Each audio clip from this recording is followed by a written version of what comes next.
नेता जब वहां मुख्यमंत्री था तो उसने अपनी जाति नहीं बताई। जब उसे प्रधानमंत्री बनना हुआ तो कहा मैं ओबीसी मां का बेटा हूं। उनको इतना सबसे बड़ा ओबीसी नजर नहीं आता। 2019 का चुनाव आया तो उसने कहा मैं अति पिछड़ी मां का बेटा हूं।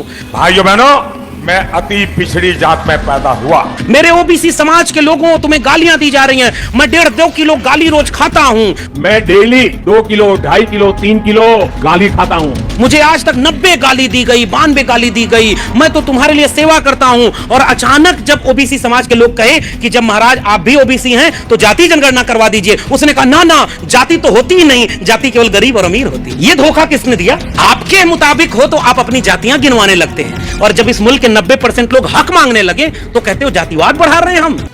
ये उद्गार थे प्रोफेसर लक्ष्मण यादव, वही प्रोफेसर जिनको ठेके पर रखा गया था, संविदा पर थे और जब मन किया तो निकाल दिए 14 वर्ष बाद नौकरी से। ये प्रोफेसर लक्ष्मण यादव जगा रहे हैं उन सोती हुई आत्माओं को, बैकवर्ड की, एससी की, एसटी की, वंचित की, दलित की, गरीब की, सबकी आत्माओं को जगाने का काम कर रहे हैं पूरे देश में प्रोफेसर लक्ष्मण यादव। ये वो बातें बताते हैं जो बातें चुभेंगी और लगेंगी। संविधान बचाने की बात करते हैं, ओबीसी के अधिकारों की बात करते हैं, वंचितों के अधिकारों की बात करते हैं, शोषितों के अधिकारों की बात करते हैं, पिछड़ों के अधिकारों की बातें करते हैं।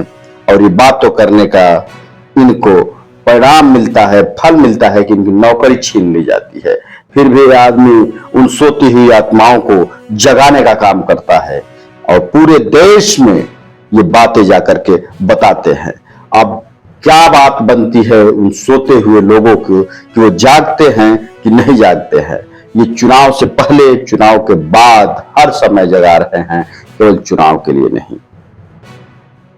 ये स्कूल, कॉलेज, विश्वविद्यालय न होता तो हम यहां नहीं होते। बाबा साहब ने जो ही नहीं कहा था शिक्षा वो शेरनी का दूध है, उसे जो पिएगा दहाड़ेगा। आजकल लोग दहाड़ने लगे, इसलिए देश बेचने वालों ने शिक्षा बेच दिया है। हमारे आपके बच्चों को अच्छी शिक्षा नहीं मिलेगी। आगरा में पता लगाओ आप सरकारी स्कूल कैसे हैं और उन सरकारी स्कूलों में किनको घरों के बच्चे पढ़ने जाते हैं। और अगर आपकी जेब में पैसा है तब आपके बच्चे अच्छे कॉन्वेंट स्कूल में पढ़ना जाएंगे। बताओ, आप कॉन्वेंट स्कूल में कोई आरक्षण लागू है क्या? प्राइवेट यूनिवर्सिटी में कोई आरक्षण लागू है क्या?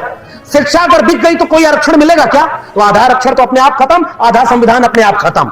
कौन सी लड़ाई हम लड़ रहे हैं जिसमें सब कुछ खत्म हो रहा है और हम जोर से जय भीम, जय मंडल, जय पेरियार सब बोल रहे हैं? क्योंकि हम बिखरे। ये एकजुट करने का काम कर रहे हैं। ये कह रहे हैं कि हम तभी तक टुकड़े टुकड़े हो रहे हैं जब तक हम बिखरे हुए हैं। हमारे अधिकारों का हनन हो रहा है, हमारे संवैधानिक अधिकारों का हनन हो रहा है, आरक्षण बांटा जा रहा है।